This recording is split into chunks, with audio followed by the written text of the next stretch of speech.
Ladies and gentlemen, please have your seat.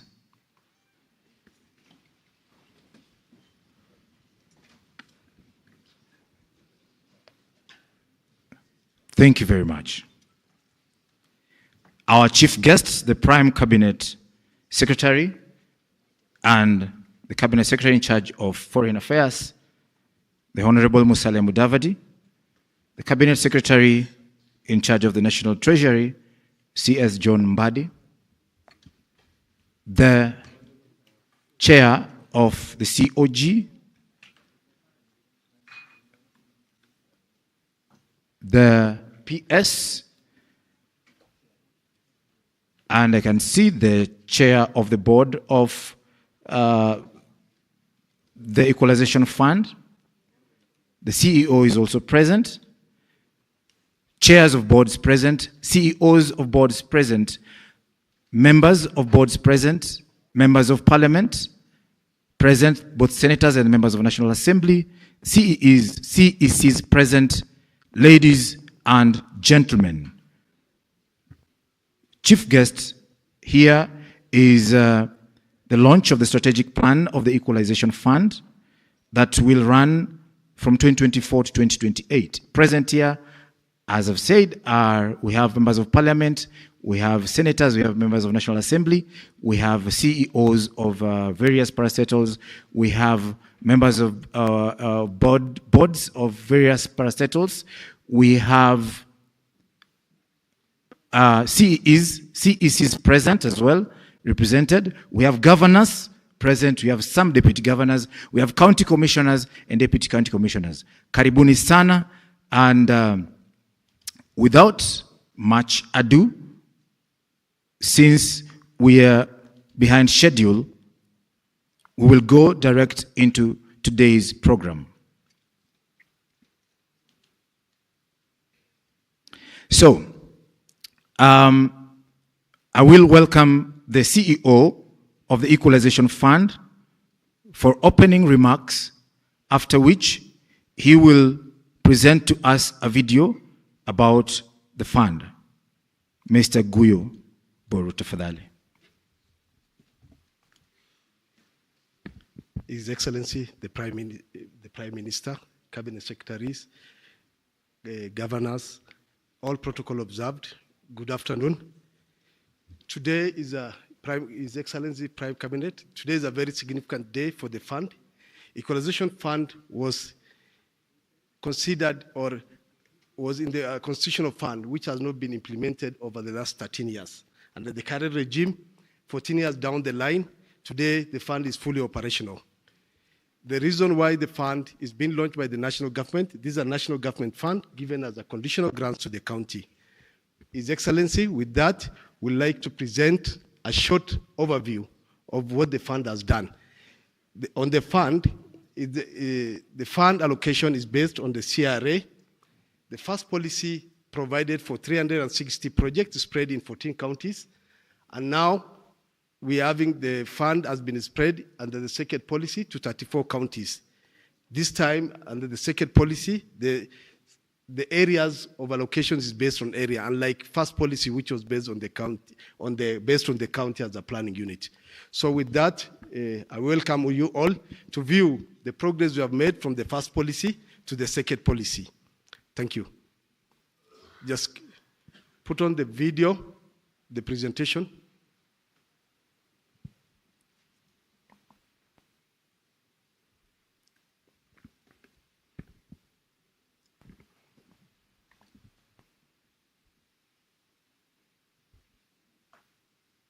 The volume.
the institution has managed to get graduates of around 60 with later exams. They have secured jobs in various salons around Maseras and tailoring and dressmaking shops and in nearby companies.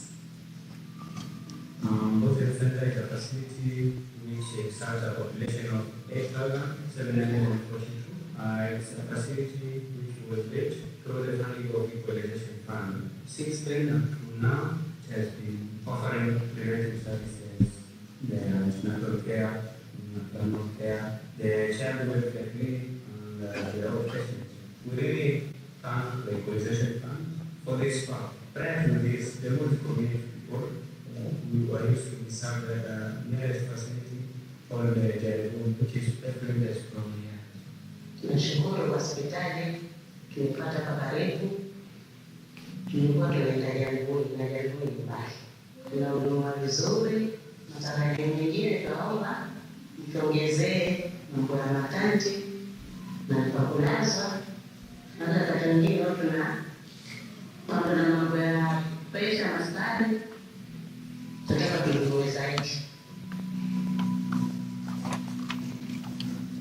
Initially, we had a lot of issues because of inadequate water, clean water to use. It was very hard. People traveling long distances searching for water. So it was very difficult to get clean water for domestic use. After the Equalization Fund put this project in place, now we have clean water. The community has been impacted positively because they can now access clean water for domestic use and for their kettles. This project has been a very successful one here.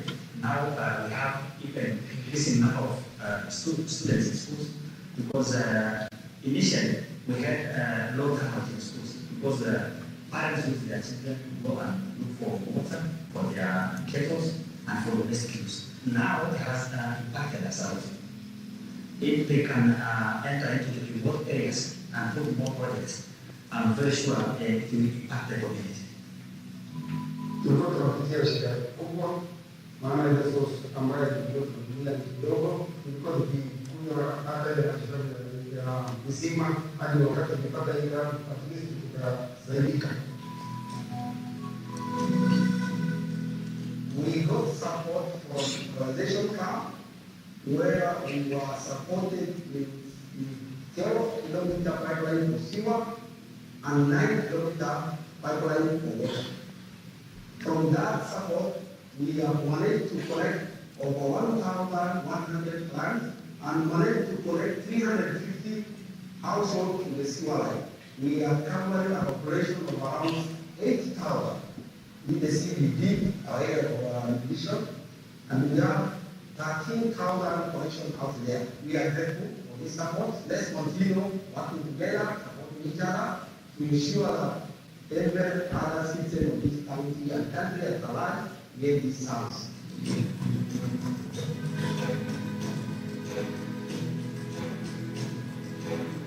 Under the second policy, the fund has initiated 1,236 projects, with some projects already complete. Projects are being implemented through county governments. This Equalization Fund was very crucial for West Africa because we were historically organized. Our health facilities were below par, the education sector, the roads were possible. Today, we have tremendous improvement in these sectors. Hakuna barabara, hata watoto kwenda shule shida, hakuna nyoka, wanasumbua kwa wanyama ya kuzidi, wanasumbua watoto na watu serikali ya Equalization ilikuja kufunga hii njia barabara hii kutoka hapa tunaenda kwa ibadi. Wakati tunatengeneza hii barabara, tunaenda tunaenda market ya Pamoja, Arita, Alapa, kila mahali. Ni asubuhi serikali kwa juu na hii yote kwa hapo. Asante sana. Our role in this project was in oversight and also helping monitoring and making sure that our president agenda of improving lives of the most vulnerable people in our community are met. The main challenge in this account is data, because the data is obstetric gunshots would refer them to manual, which is the county manual, or sometimes to ECU because of the terrain of the place. Most of our patients would refer them to manual, which takes 3 to 4 hours. There are 2 projects which were started in this facility. That's the PP block, which is now fully functional, and the data is another project. It is done, but what's the name is the equipment part of it. At the completion of these facilities, there will be a great impact to you, because I know if an emergency comes, there's something there, and you save them from another challenge. The thematic areas covered have included water, health, and roads. These projects have opened up otherwise regions from KLTCs to boreholes to roads and bridges to health facilities.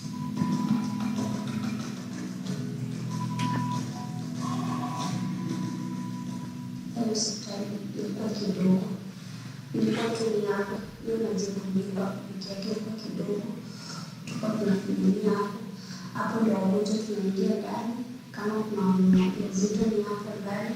So sasa tulikuwa tuna struggle so much, lakini hizi jengo tulijengewa hizi size, kila department kuna clinic za watoto ziko huku juu.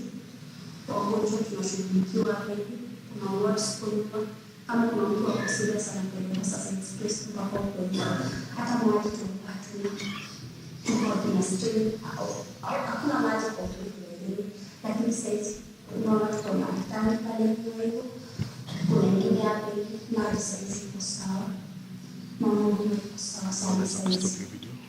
How to stop? Yeah. It's okay. Yeah, it's enough.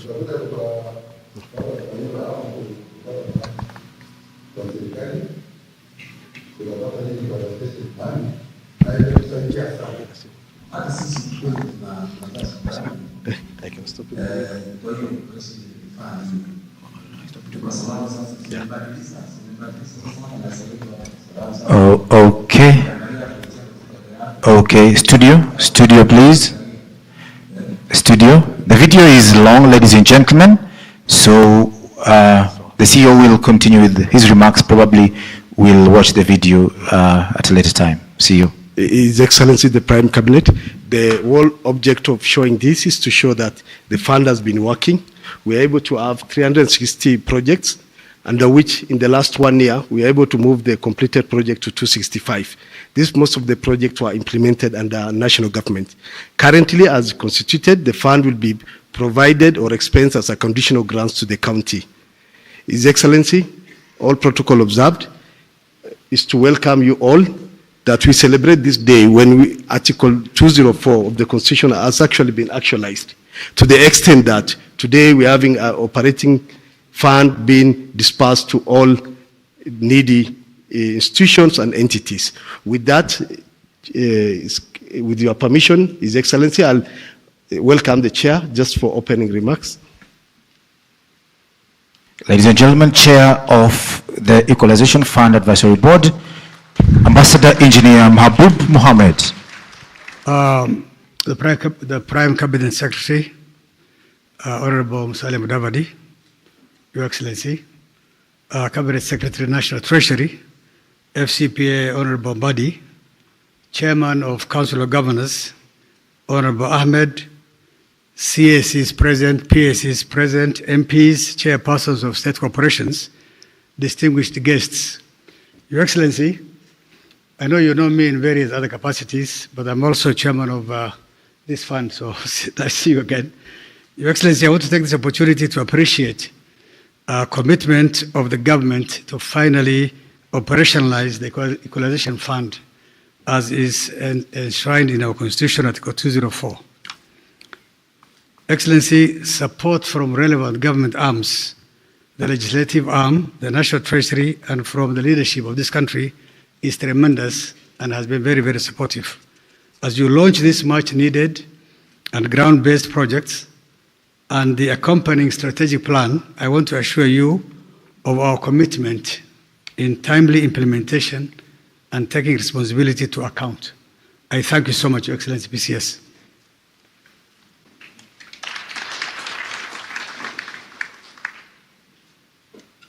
So, ladies and gentlemen, let's welcome the CS for National Treasury. Before that, ladies and gentlemen, we will get remarks from His Excellency Ahmed Abdullahi, who is the Council of Governors Chair, currently the Governor of Wajir County. Karibu sana, Your Excellency. Thank you very much. Your Excellency, the Prime Cabinet Secretary, the Honorable Musalia Mudavadi,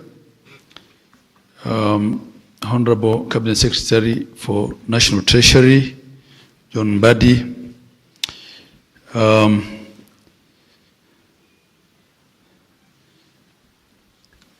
Excellency Governors who are here, distinguished members of Parliament, representatives of development partners, Chair and board members of CRA, Chair and commissioners of CRA, and Chair and board members of the Equalization Fund,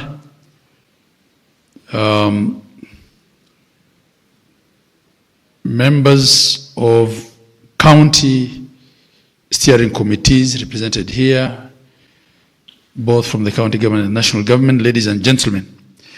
Your Excellency, before I make my remarks, if I could just introduce the governors who are here. A number of governors have joined us here today, whose counties are participating in the Equalization Fund. So, Excellency Governors, when I call you out your name, you can just wave so that people know that you are here. We have Governor His Excellency Kenneth Lusaka, Speaker Emeritus, Governor of Bungoma County. Excellency Benjamin Cheboy, Governor of Baringo County. His Excellency Governor Nadif Adam Jama, Governor of Garissa County, who is also the Chair of the ASAL Committee of the Council of Governors.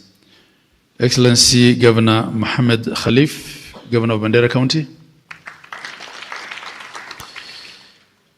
Her Excellency Kawira Mwangaza, Governor of Meru County. His Excellency Simon Kachapin, Governor of West Pokot County. His Excellency Wesley Rotich, Governor of Elgeyo Marakwet County. His Excellency Dr. Hilary Barchok, Governor of Bomet County. His Excellency Issa Timami, Governor of Lamu County. We also have two deputy governors representing the governors here. We have Excellency Augustine Wambua, His Excellency Augustine Wambua, Deputy Governor of Kitui County, representing Governor Malombe. And we also have His Excellency Ruben Kamuri, Deputy Governor of Laikipia County, representing Governor Joshua Irungu. Ruben is also the chair of the Forum of the Deputy Governors. Ladies and gentlemen, I'm honored to join you today during the launch of the implementation of 1,236 Equalization Fund projects under the second policy of marginalization, as well as the handover of 265 projects under the first policy. It's a momentous occasion as we witness the operationalization of Article 204 of our Constitution, which established the fund with a vision to advance equity and inclusion by ensuring the quality of services in marginalized areas. This occasion is a testament to a shared commitment to addressing disparities that have historically denied some regions the full benefits of national development. I wish to confirm that the beneficiary 34 counties identified the projects being launched today through a rigorous engagement with the public. Most of the projects identified are those that seek to address challenges in the provision of basic services such as water, roads, health services, and electricity. Implementation of these projects will underscore our determination to ensure that no citizen is left behind, regardless of where they live. While today marks a significant milestone, it is important to address the challenges that have accompanied the operationalization of this fund. First, the delays in implementation has impacted the fund's ability to deliver on its intended purpose within the original timeline of 20 years. Your Excellency, there's only 6 years remaining before the sunset clause kicks in.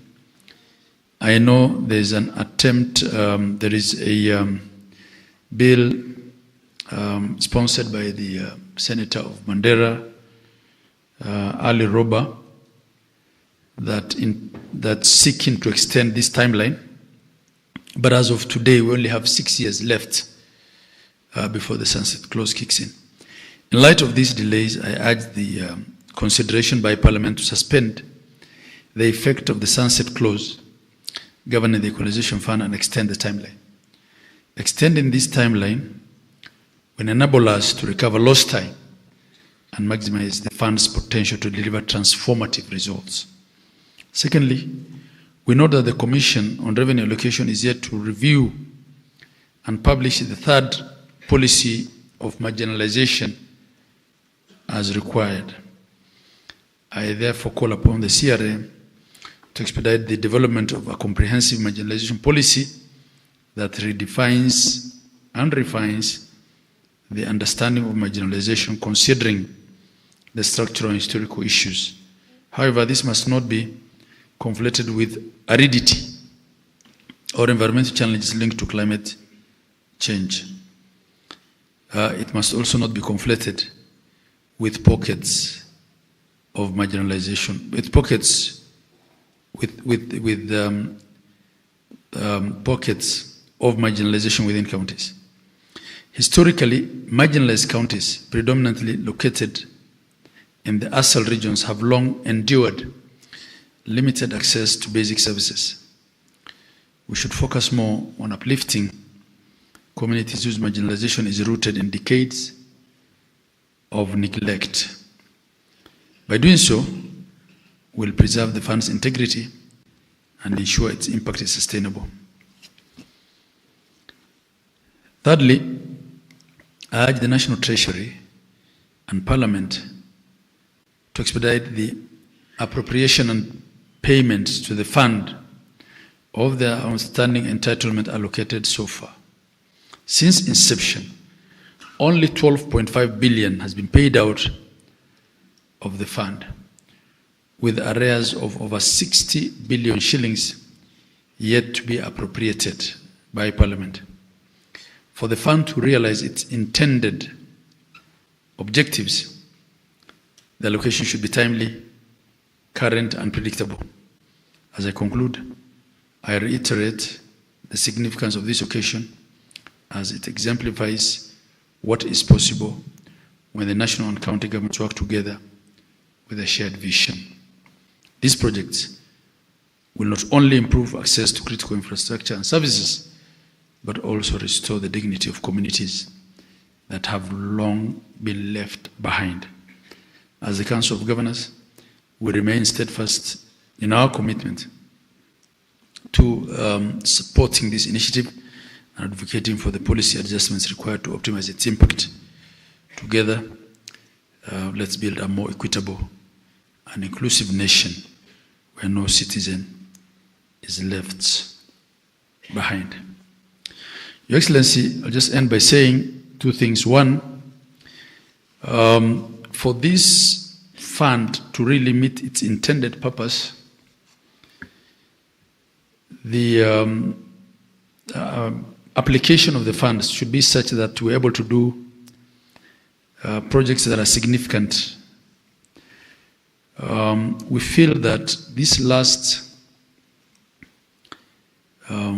cycle of implementation sort of split the monies too much, such that it was very minute projects in very many places.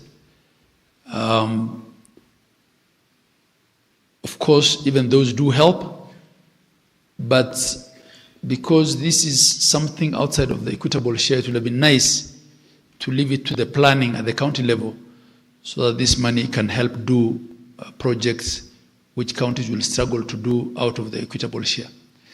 And two, just a special request that I want to make to my friend, the Honorable C.S. Mbadi. You know, we're already struggling with pending bills in the counties. So the chair has told me that part of the money has been released and it's already in the account. I'll appreciate if the rest can also be released so that as soon as people complete the projects, we're able to pay them and it doesn't add to our situation of pending bills. With those many remarks, I thank you all, and I think this is a day that we all look into because we have been talking about these projects for quite some time. I appreciate that on behalf of the President, the PCS took his time to come and launch them today. God bless you all. Thank you. A round of applause, please. Your Excellency, with your permission, I would want to give, the CRA is an integral part of this process, and we are lucky to have the chair of the board, CPA Mary Wanyonyi, to make a few remarks. Thank you. Your Excellency, the Prime Cabinet Secretary, FCPA John Badi, Cabinet Secretary, National Treasury, Economic Planning, the Chair of the Council of Governors, the Chair of the Equalization Fund Board. Allow me to ride on the protocols earlier addressed. Ladies and gentlemen, good afternoon. Good afternoon.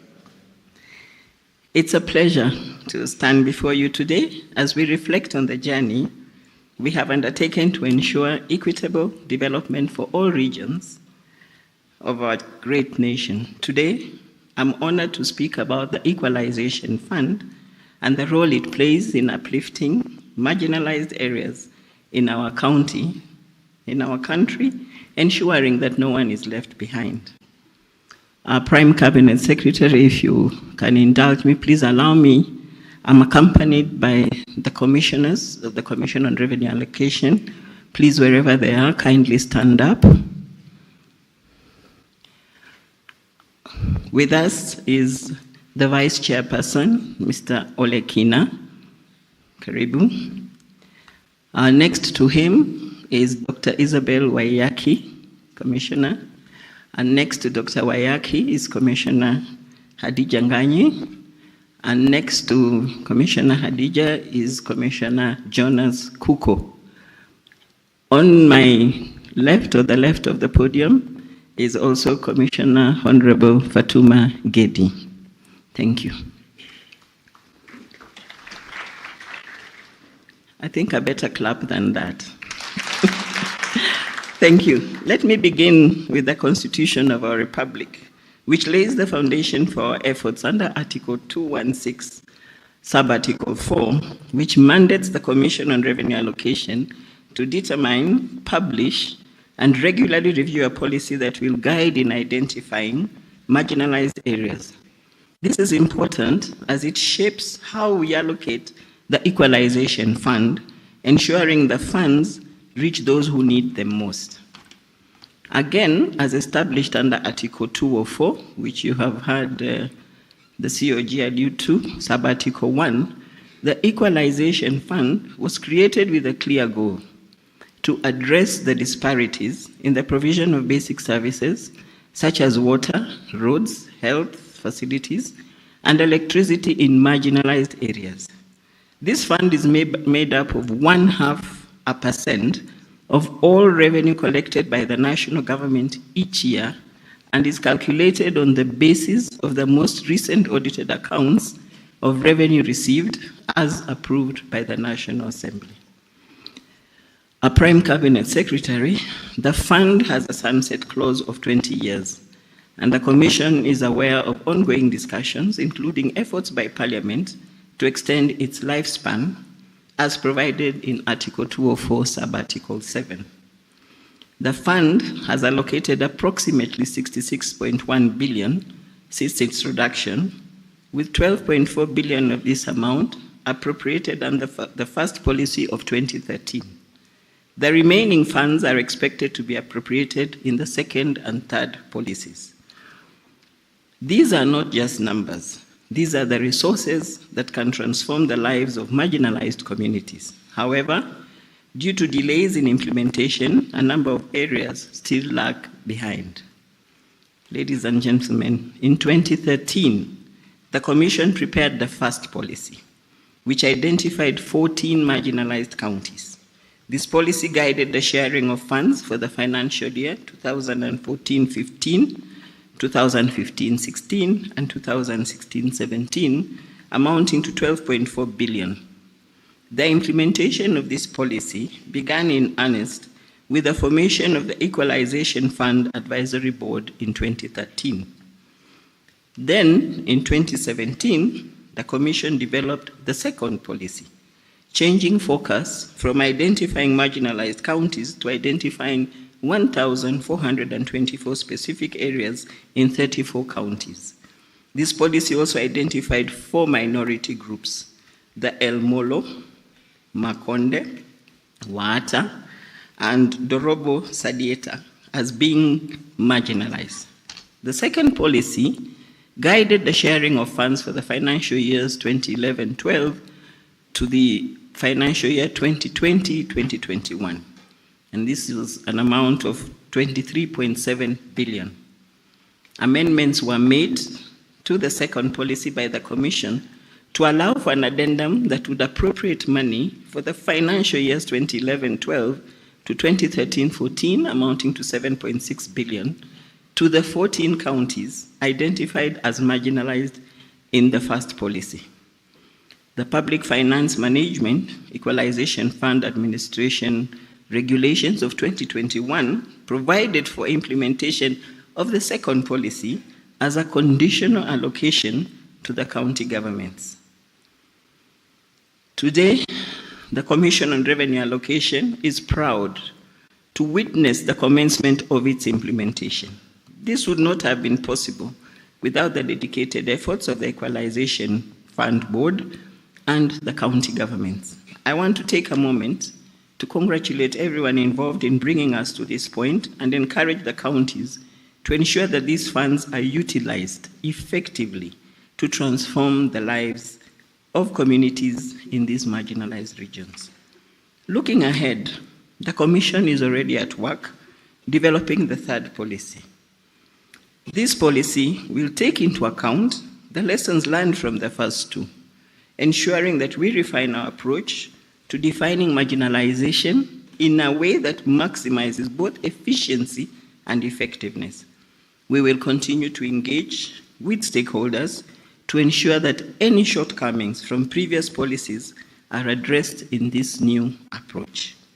In conclusion, this is more than just a matter of funding. This is about transforming the lives of the people who have been historically left behind. It is about ensuring that every Kenyan, regardless of where they live, has access to the same opportunities, services, and quality of life as their counterparts in more developed areas. While much remains to be done, Prime Cabinet Secretary, to achieve the fund's goals, I am encouraged by today's launch and grateful for your ongoing dedication to this vision. Together, we can continue building a nation where every citizen has the opportunity to succeed. Asanteni sana. Thank you. Thank you. Thank you very much. It is now my honor to welcome the chair to introduce the cabinet secretary. But before he does that, PCS, I apologize for the breach of protocol. The chair of the CRA has thrown me under the bus by introducing her board. And I didn't do mine because of observance of time. Kindly, board members, can you rise, if you don't mind? This is Mr. Khalif. Mr. Khalif represents Parliament. We have a parliamentary representative in our board. Next to him is Mr. Odanga Victor. Odanga is a representative of Senate. Madam Tamima is a board member, an independent board member. Mr. Maurice Ogola represents the Ministry of Devolution. FCPA Abdul Razak is an independent member. Madam Bokayo is an independent member. And Lemosa is also an independent member. And Mr. Mbadi represents, Mr. Mbada represents the CS National Treasury. Thank you so much. The member represents COGS. Okay, and now it is my honor and pleasure to invite the CS National Treasury, Honorable John Mbadi. Thank you, Your Excellency, the Prime Cabinet Secretary, Honorable Musalia Mudavadi. Allow me to ride on the already established protocol to make my few remarks. I'll actually not read my speech, Your Excellency. And I know you will bring the apologies of the President, who actually was supposed to officiate this event, but because of commitments, you are representing him. So, Your Excellency, we are all aware that the Equalization Fund was actually established through the 2010 Constitution, which then set out under Article 204(1) that at least 0.5% of the revenue collected by the national government should be put into this fund. This is calculated on the basis of the latest audited and approved financial statements of the national government by the National Assembly. And this fund was supposed to be very specific, deliberate, and targeted. That is why it is clear in the Constitution that only 4 areas were to be covered: water, road sector, health, and electricity. If you look at Article 204(3) of the Constitution, it speaks to how this money should be expended. And so it could be done directly or indirectly through conditional grants to counties. The first, as has been mentioned, the first policy, which was developed 3 years after this fund came into operation. Actually, the first 3 years, with the advent of the Constitution, Your Excellency, this fund never received any money because there was no legal framework, there was no instrument. So later, from 2013, 2014, 2014-15, 2015-16, appropriation was made through an Appropriation Act in 2018 to actualize the fund, and over 12 billion shillings was allocated to this fund. But Your Excellency, the first policy saw the fund administered directly by the national government through line ministries, MDS. And this was done through guidelines. There was no legal framework, but there were guidelines on the administration of this fund. Then in 2019, November, to be exact, 5th of November 2019, the High Court declared these guidelines unconstitutional, null, and void, thereby disbanding what was called the Equalization Fund Advisory Board, and this halted further expenditure from the fund. And then the court directed National Treasury to develop a statutory instrument on the administration of this fund. It is on this basis then that the Public Finance Management Equalization Fund Administration regulations of 2021 were passed. And so by 29th of April 2021, this paved way for the indirect administration of the fund through the county governments as conditional grants. And this is done now. You have to have an appropriation act of the Equalization Fund, what we call Equalization Fund Appropriation Act for each respective year. And that follows the DORA. So, Your Excellency, two policies have been developed since the beginning of this fund. One that ran through to 2018, and then 2018, a new policy was developed. The first policy worked with 14 counties, which were marginalized areas. And the focus of planning and budgeting was at the 14 counties. Now, Your Excellency, this has been changed in the second marginalization policy through the input of CRA to now put it to areas, and the areas have been reduced now to sub-locations. So the second policy is covering 1,424 areas, 366 wards, 111 constituencies, and 34 counties. Your Excellency, I know this is going to be controversial, but you see, one reason why I'm at the Treasury is to give advice. It can be taken, it can be ignored. This fund was supposed to have impact, high impact. Spreading it thin, in my view, does not help the cause.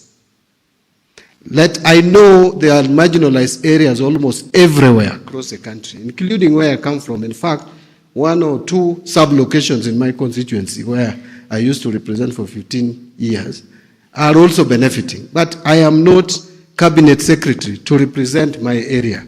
I am cabinet secretary in charge of national treasury for the whole country.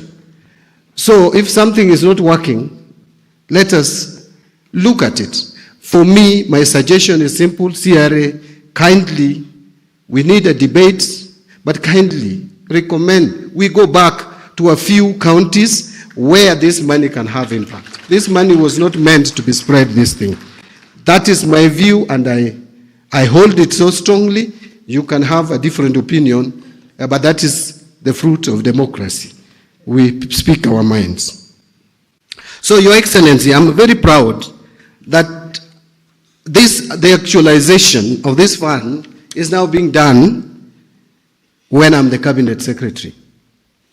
So it is one of the things I'm very, very proud of. I know we have been implementing 360 projects, and I wanted just to answer or respond to the Chair, Council of Governors, that I've been assured that there are no pending bills under the Equalization Fund, that it is managed in a way that we procure what we can pay. As we speak today, out of the 10 billion, which was appropriated to this fund in 2023. By the way, there have only been two appropriations, 2018 and 2023. The appropriation of 2023, we have released already as National Treasury 2 billion shillings to this fund, and 1 billion has actually been released to the counties which are supposed to implement this. My guarantee is that we will make sure that we release all this money to the areas where it should be spent.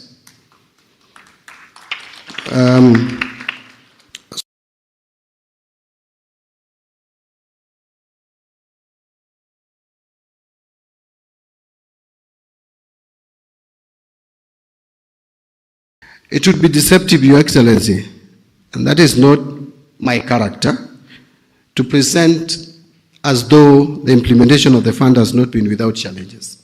The following are the challenges. One, the long process of putting in place instruments for the fund, specifically the Appropriations Act. This has contributed to delays and accumulation of arrears. So we have representation here. We have members of parliament, both houses, National Assembly and the Senate, kindly fast track the appropriations of this fund. It doesn't help us to accumulate arrears. It puts pressure on us as National Treasury.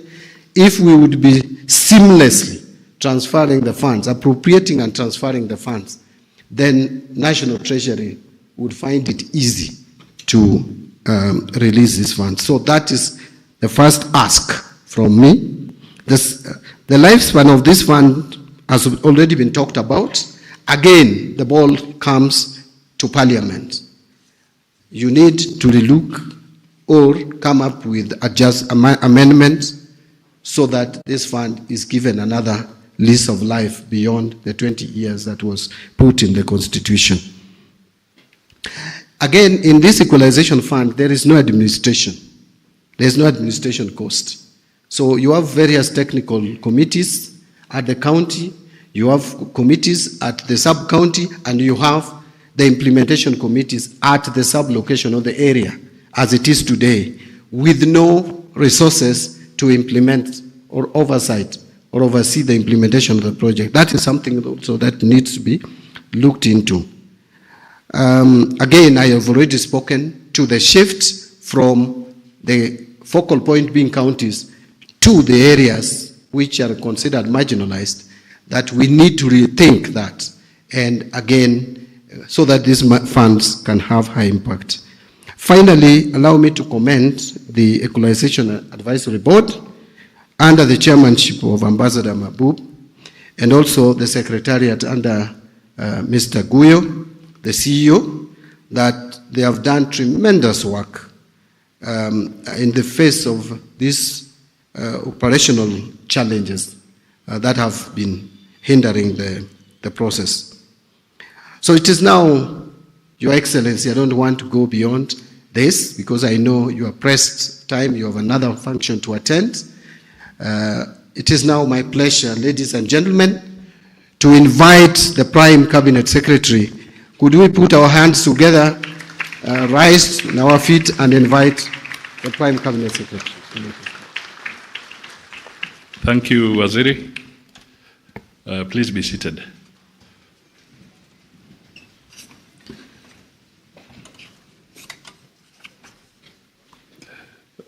The Honorable Minister, or rather Cabinet Secretary, Honorable Mbandi, the Chair of the Council of Governors, Abdullahi, governors present who were introduced to us before, legislators, members of both the Senate and Parliament, MCAs also present,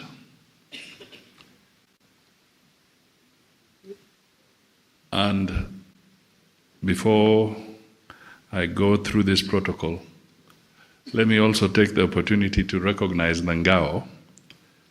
Please stand up, because I'm wearing another hat in the interim. Thank you for being present. Asante sana. Distinguished guests, ladies and gentlemen, I am reading the speech by His Excellency the President. He was supposed to be with you here, and I wish to affirm that he is a committed supporter of devolution. And due to unavoidable circumstances, he was not able to be here. So I'll read his remarks. Today I stand before you to celebrate the strides we have made in addressing this historical issue that continues to shape the social fabric of our nation: marginalization in Kenya. This phenomenon affects regions and communities, particularly ethnic minorities and indigenous people groups, leading to their exclusion from vital social, economic, and political spheres, hampering local development of the country. Our progressive constitution of 2010, under Article 204, provides a framework to address the historical exclusion that Kenyans living in marginalized areas have suffered. As a country, it has taken a long time to actualize this Article 204. My administration is committed to fully operationalizing this article to ensure provision of basic services to every Kenyan. Enhancing access to basic services for all Kenyans is core to our bottom-up economic agenda. My government is committed to investing the necessary resources to achieve the objectives of Article 204 and ensure that every Kenyan everywhere has access to quality services such as health, water, electricity, and roads at all times. We know the consequences of economic and social exclusion are so dire, and as a country, we should not allow it to continue in our society. The process of identification and prioritization of projects funded by the Equalization Fund perfectly mirrors the bottom-up approach to development. Villagers in places such as Marigat in Baringo North, to Baraki in Lagdera, and Nyakondo in Nyatike, sitting and agreeing on their priorities without a doubt.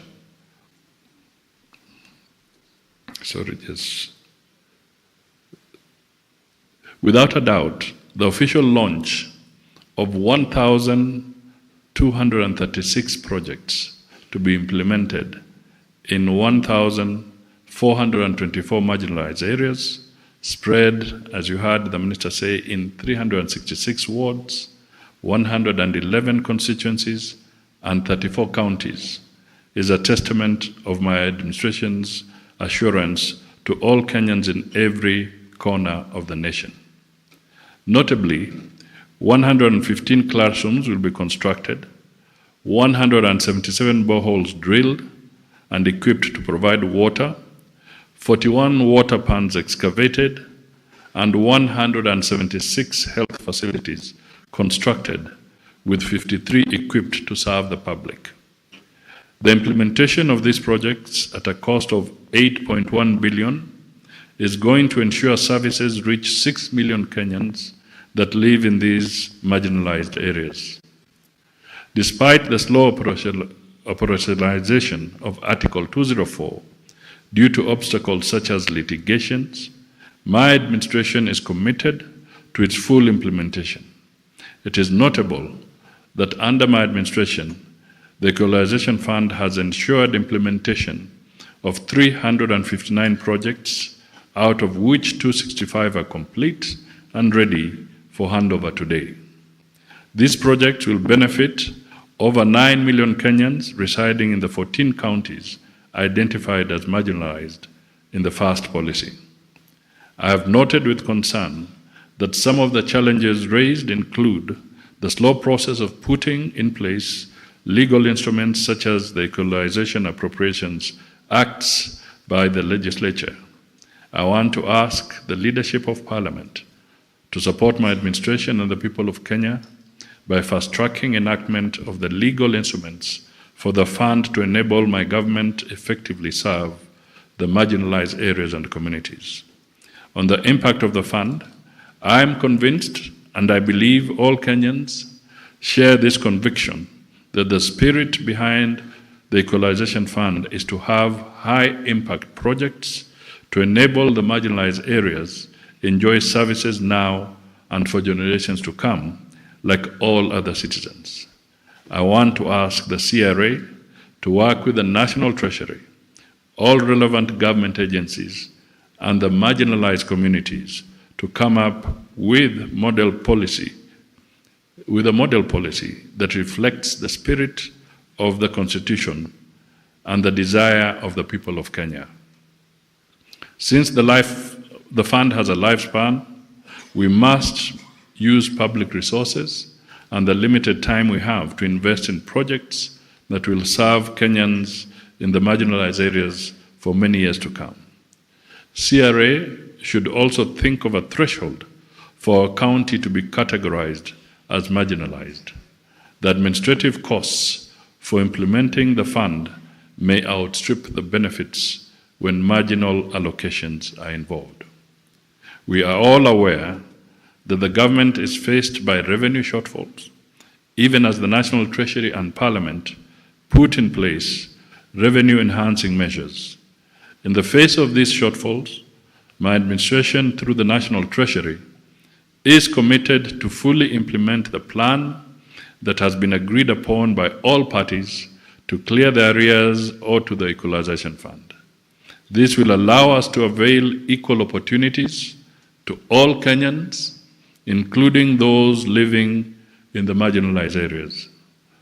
As we celebrate the full operationalization of Article 204, I want to laud the National Treasury and the Equalization Fund Advisory Board for launching the strategic plan today, through which we can hold the fund to account on delivery of the projects of Article 204 of the COK.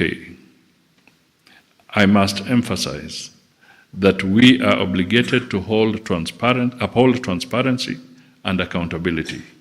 In the implementation of the projects, Kenyans will be keenly monitoring the promises you have made in the strategic plan and will not hesitate to hold you to account on any failures.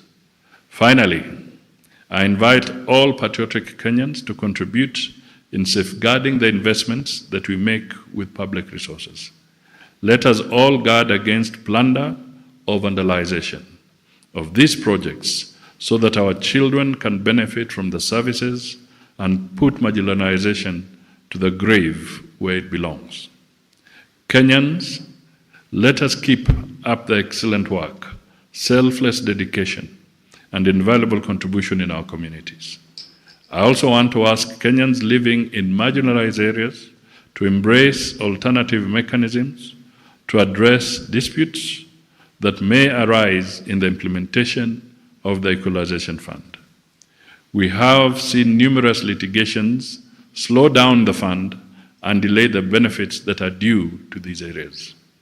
And now it is my pleasure to hand over the following 265 projects in 14 counties, and I believe they shall be reflected on the screen as I mention them. Now, I officially launch implementation of the following 1,236 projects, and let me very quickly just go through them, and I hope they'll be beamed. We start with Baringo County. There are 141 projects valued at 559.4 million Kenya shillings. In Bungoma, there are 7 projects valued at 58 million Kenya shillings. In Busia, there are 3 projects valued at 18 million Kenya shillings. Elgeyo Marakwet, 56.6 million worth of projects, which number 16. In Garissa, there are 20 projects valued at 168 million Kenya shillings. Homa Bay, 29, valued at 122 million Kenya shillings. Isiolo, 25, valued at 166 million Kenya shillings. Kajiado, 27, valued at 195.7 million shillings. Kilifi, 58 projects valued at 501 million Kenya shillings. Kisumu, 4 projects valued at 24 million Kenya shillings. Kitui, 111 projects valued at 384 million shillings. Kwale, 60 projects valued at 282 million Kenya shillings. Laikipia, 34 projects valued at 116 million Kenya shillings. Machakos, 2 projects valued at 13 million Kenya shillings. Mandera, 87 projects valued at 733 million Kenya shillings. Marsabit, 81 projects valued at 395 million shillings. Meru, 6 projects valued at 29 million Kenya shillings. Migori, 41, valued at 173 million Kenya shillings. Murang'a, 1, valued at 5.6 million Kenya shillings. Nakuru, 1, valued at 6.4 million Kenya shillings. Nandi, 30 projects valued at 117 million Kenya shillings. Samburu, 39 projects valued at 636 million Kenya shillings. Siaya, 7 projects valued at 32 million Kenya shillings. Taita Taveta, 3 projects valued at 13 million Kenya shillings. Tana River, 47 projects valued at 319 million Kenya shillings. Tharaka Nithi, 9 projects valued at 26 million Kenya shillings. Trans Nzoia is 1, valued at 7.5 million Kenya shillings. Turkana, 84 projects valued at 1 billion and 75 million Kenya shillings. Wajir, 192 projects valued at 634 million Kenya shillings. And West Pokot, 70 projects valued at 1 billion and 21 million Kenya shillings, a total of 8 billion and 90 million 610 and 726.57 Kenya shillings, and projects in total 1,236. I therefore officially launch the Equalization Fund Strategic Plan of 2024 to 2028. Big round of applause, ladies and gentlemen. My brother, as we walk down, let me just echo your 2 points. One, we walked this devolution journey some time back when I was the Minister for Local Government. We were at the core of making sure that the legislations anchoring and supporting devolution would be in place, at least the initial ones. And the issue around this Equalization Fund was a critical discussion in Naivasha when we were discussing the 2010 Constitution. And I just want to support what you said, that first, it is supposed to have been a targeted fund.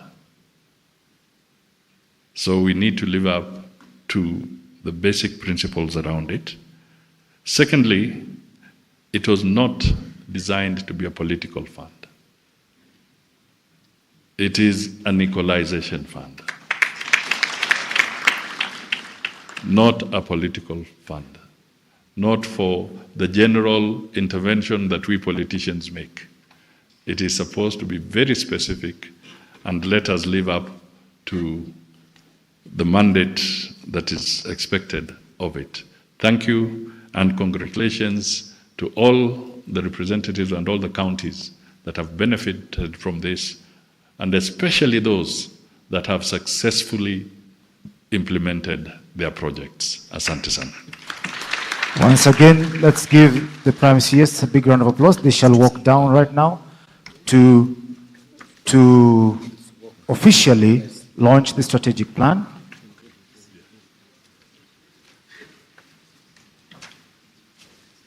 Let's unveil the model.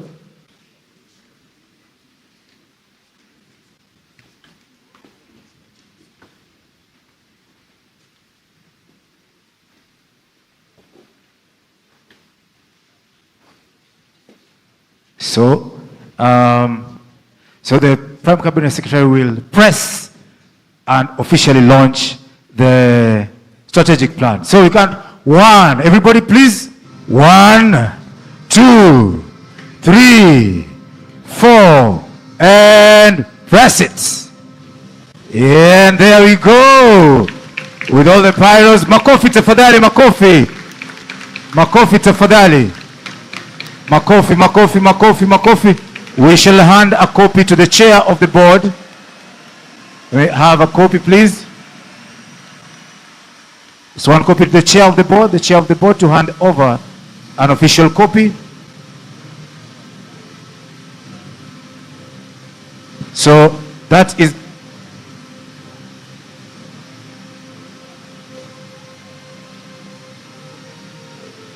everybody will get a copy. And that is the strategic plan, ladies and gentlemen. Tusonge kidogo tafadhali. Songa, songa, songa.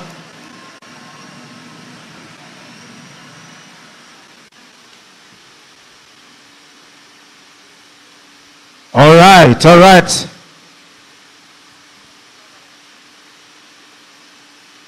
Okay. So, thank you. We shall do a quick photograph with the Prime Cabinet Secretary, the CS, and the board of the from Equalization Fund, please, if you don't mind. Tafadhali, the board, the governors. So let's do the governors. Thank you very much for that direction. The governors, tafadhali. Governors kwanza, tafadhali. Governors, tafadhali. I know the space is limited. Let's start the governors. With the start of the governors, I would suggest you come here, the cameraman, please, this side. Usongeshe mbele. Okay, let's do that, please. Let's do that, please. The board, please be ready.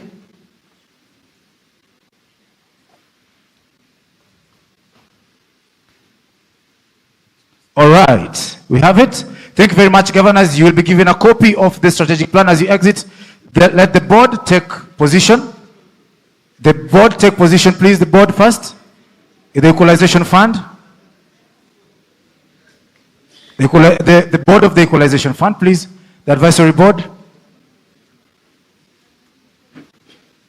The board, the Equalization, just a moment.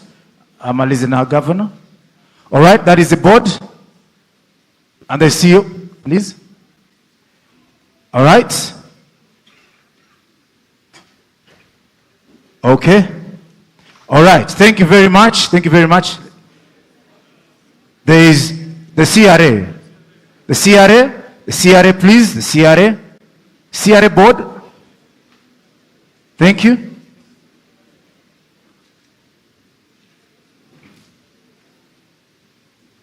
All right, all right, all right. This is the board of CRA.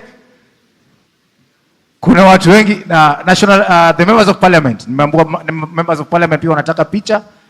Prime CS will indulge them. Please, thank you board, members of parliament, senators na members of National Assembly. I'm told the DG, National Treasury. DGs, yeah? Okay. Members of parliament, wengine wameenda. All right. DGs wa mwisho, DGs of National Treasury. DGs. All right. I've been told the team will also come, the county commissioners and deputies. Hii ndio itakuwa ya mwisho. All right. The DGs, please. Let's allow them to come down. Thank you. Let's take position. Let's take position. Let's take position first and take the picture. Okay. All right. Let's have that.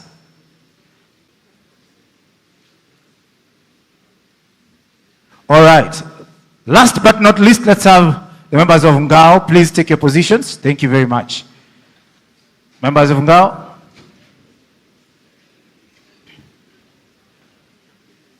Let's create space for them, please. Let's create space. Ushers, please, let's make sure that all the dignitaries have a copy as they exit. Thank you. Okay. Wengine itabidi wengine wasimame nyuma. Itabidi wengine wasimame nyuma. Wale warefu. Wale. Okay, that's better. That's better, guys. All right. Okay.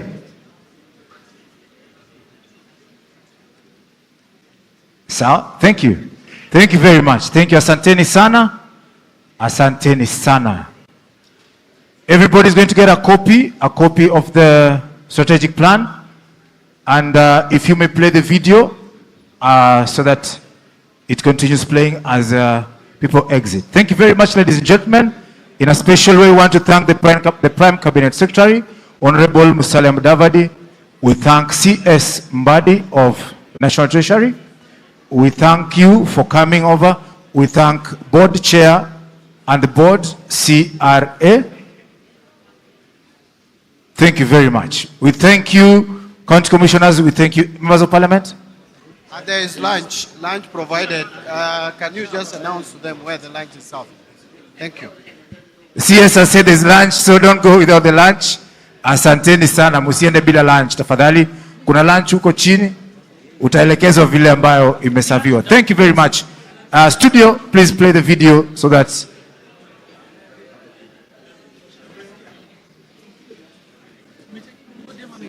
Nani? Nani? Yes. Tutaenda nayo? Tutaenda nayo?